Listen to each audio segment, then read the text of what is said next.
They had conquered without effort. For centuries, the Veiled Dominion swept across the stars like a tide of iron and fire. Their fleets were endless, their soldiers merciless, their rulers certain of destiny. Worlds fell in hours. Civilizations bowed without a fight. To resist the Veil was to embrace extinction, and so the galaxy learned obedience.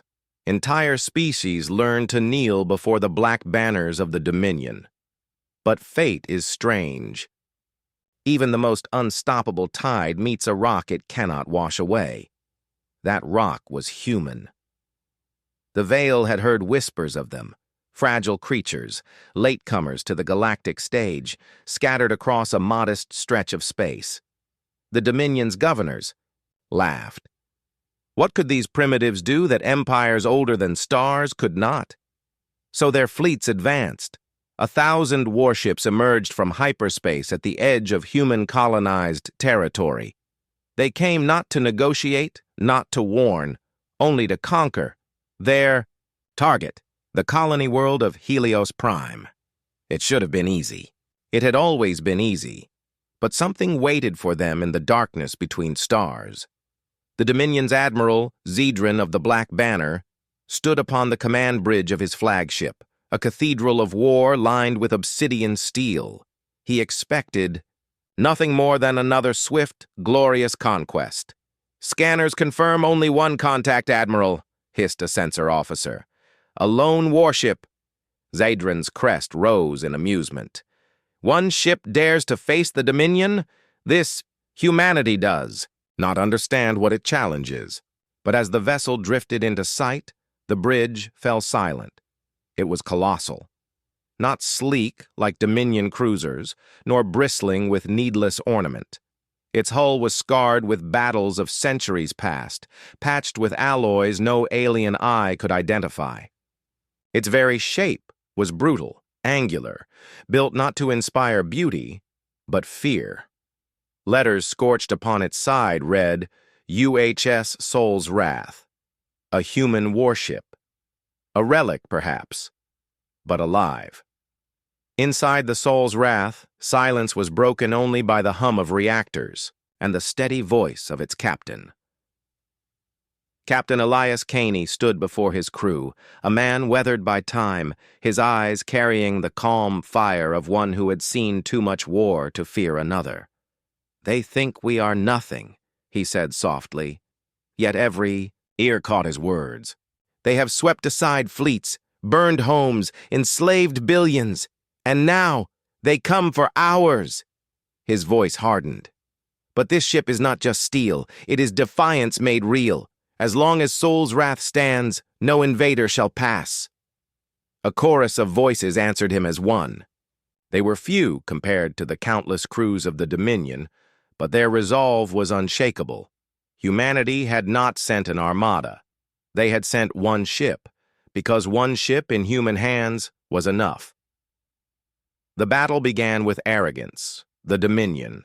Fleet fired first, as they always did, plasma lances and antimatter shells tearing through space. They expected the human vessel to shatter in moments, but Soul's Wrath moved. Not fast, not graceful, yet deliberate. Like a predator that had learned patience. Its shields flared, its armor groaned, but it did not break. Then it answered. One broadside, just one. A volley of mass driver rounds screamed across the void, moving faster than light itself. They struck a Dominion cruiser, and the ship ceased to exist. Not crippled, not burning, simply gone. The bridge of Admiral Zedran's flagship trembled with disbelief. "One salvo," whispered his second-in-command. "One salvo destroyed an entire warship." The admiral snarled. "It is only a relic. Overwhelm it. Drown it in fire." And so the swarm descended. For hours the battle raged. Dominion ships struck in endless waves, hurling death upon the lone sentinel. Yet the Soul's Wrath answered each strike with fury. Its cannons thundered, its missiles screamed, its railguns tore through ships as though they were paper. Every kill shook the Dominion's illusion of invincibility. for the first time in their long history of conquest. They hesitated. On the human ship's bridge, alarms blared, smoke choked the air, but the crew fought with feral determination.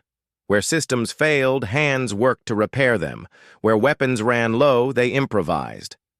At the heart of it all stood Captain Caney, unwavering, his voice carrying through the chaos. Hold the line. If we fall, Earth falls. If we stand, humanity stands eternal. Then came the moment of truth. The Dominion, desperate to end the humiliation, unleashed their doomsday weapon, a colossal siege cannon mounted on their flagship, capable of piercing planetary shields. As its maw glowed with world-killing energy, silence fell across the battlefield. The soul's wrath could not dodge. It could not run, but it could strike first. Helm! All power to forward batteries, Caney ordered, voice steady. Target their flagship. The ship groaned as every reserve, every last spark of energy funneled into its guns. The Dominion, cannon fired. An ocean of annihilation screaming toward the human warship, and the soul's wrath fired back. The void itself lit like a newborn star. When the glare faded, only one ship remained. The Dominion flagship was nothing but molten debris. Their cannon never reached its target. Soul's wrath, though broken, burned in defiance, its banner of smoke and steel declaring to all who witnessed, "Here humanity stands. Here humanity endures." The Dominion fleet faltered. Fear, a word alien to them, gripped their hearts. They had faced countless foes, yet none had fought like this. For the first time in centuries, they retreated. The story of that day spread like wildfire. Across enslaved worlds, whispers rose. The Dominion can bleed. The Dominion can fall. And at the center of those whispers was one name, Soul's Wrath, the lone sentinel, the ship that taught conquerors to fear. Thus, history remembers. They conquered worlds without resistance, until a human warship stood between them and domination. They had never known defeat. The Drakkar hegemony spread like wildfire through the stars. Their fleets blotted out suns, their armies crushed civilizations in days. They were not conquerors, they were harvesters. Worlds were stripped, peoples enslaved, cultures erased, no one resisted. Not because no one wished to, but because resistance was useless. And so, for centuries, the galaxy bent the knee to the Drakkar banners. Until, on a quiet edge of human-colonized space, they found something they should never have touched. It began on the edge of Saturn's orbit, above the desolate remains of Titan Prime. Once, long ago, it had been a thriving orbital shipyard, where humanity forged weapons of war during an age when even humans fought one another. But now it was a graveyard. The Drakkar's scouts entered the system expecting salvage, perhaps terrified refugees. Instead, their sensors picked up a dormant mass hanging in the void, a warship, enormous, silent. Its hull was scarred and ancient, yet its presence alone sent unease through the alien crews. "Identify," growled Warlord Kor, the commander of the Vanguard fleet. "Unknown designation," answered his lieutenant. "Human origin. Systems. Offline. It has not moved for centuries." Kor's jaws spread in amusement. "Then we claim it, another relic for the hegemony." But the Drakkar were predators who had never known fear. And predators often misjudge prey. The ship's name, carved deep into armored plating, was simple: Leviathan. It had been left in silence for 200 years, locked away by human hands, who feared their own creation. The Leviathan was not just a ship.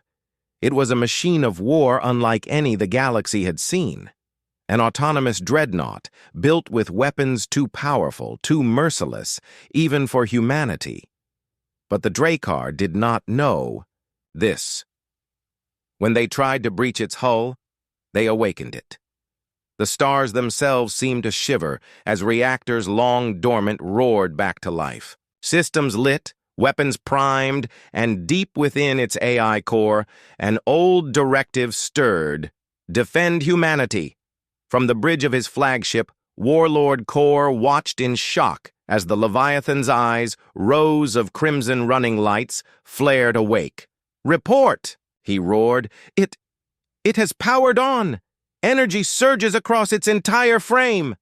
Before Kor could answer, the Leviathan moved, slowly at first, like a beast stretching after long slumber, then with purpose. Its guns, monstrous rail cannons, spinal beams, missile silos, turned with a predator's grace. And then it fired. One blast. One terrible blast. A Drakkar cruiser was split in half, its wreckage scattering like ash on the solar winds.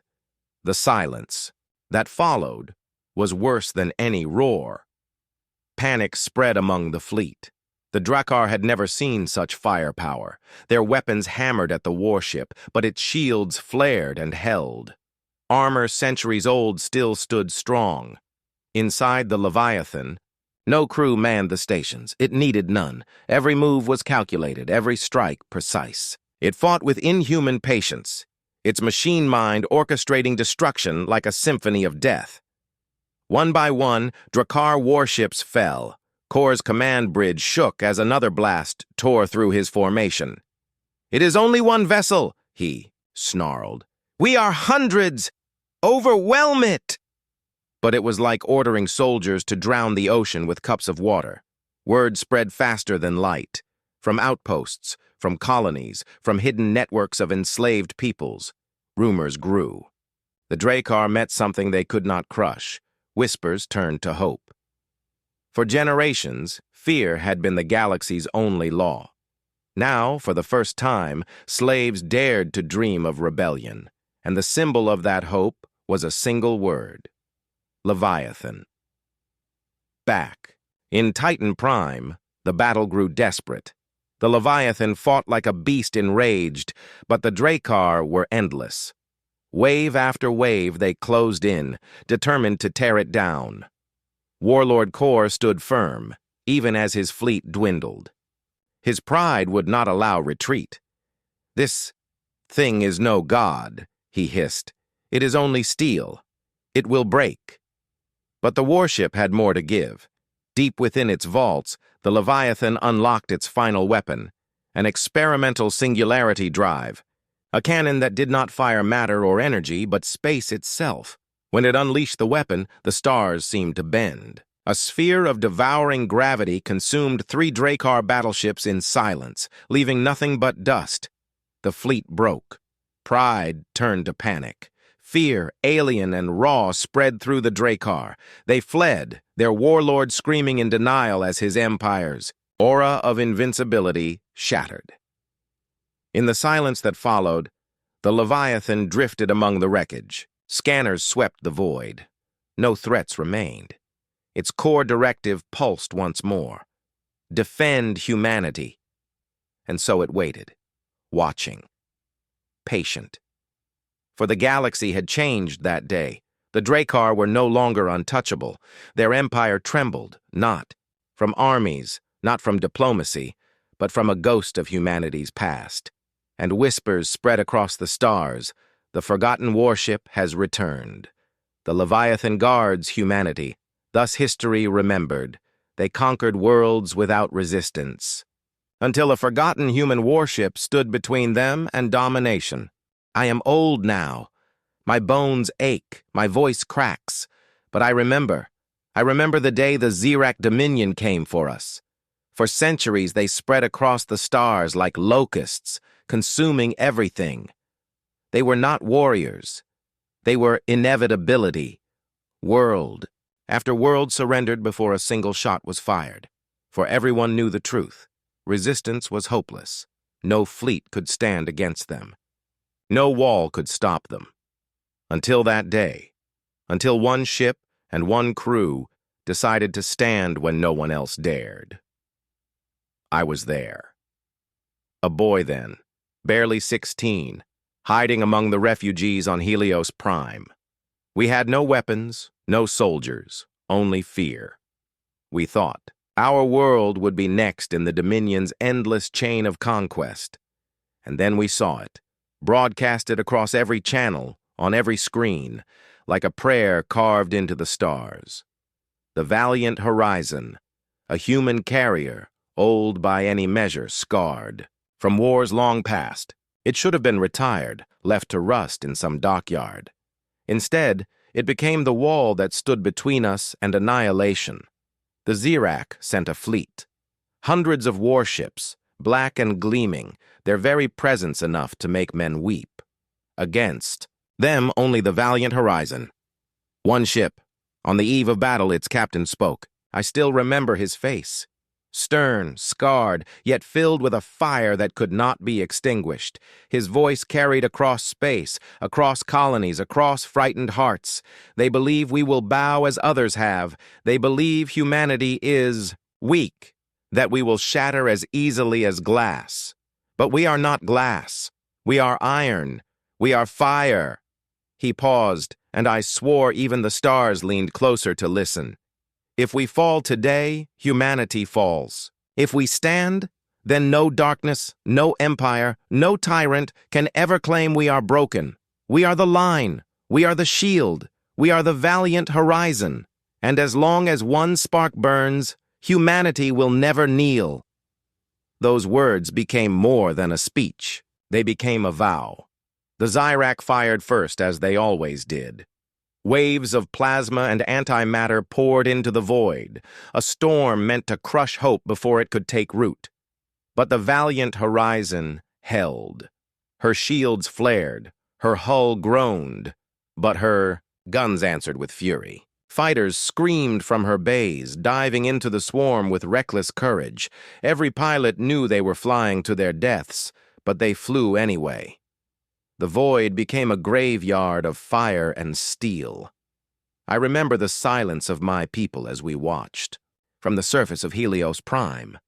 Fear had been our companion for so long, but now, as the valiant Horizon stood unbroken, something else stirred in us. Something we had forgotten. Hope. Hours passed. The ship bled, but did not fall. Decks burned, but the crew fought on. Where systems failed, hands replaced them. Where soldiers fell, others stepped forward, and above it all, the captain's voice rang clear across the comms. Stand your ground. Humanity is watching. The Xerac could not understand.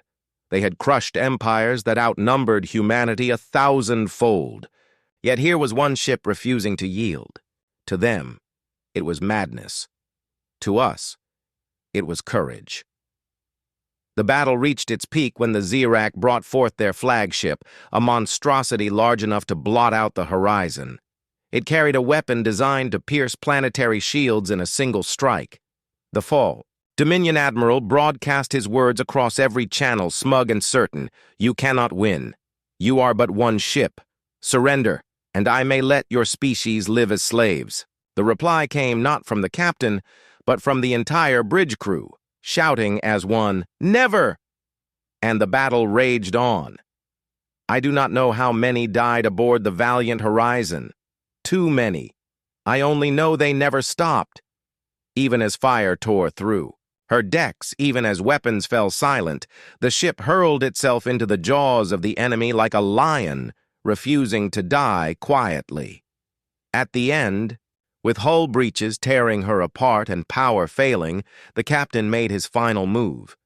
He ordered a ramming course. The ship, broken, burning, but unbowed, drove straight into the heart of the Dominion flagship.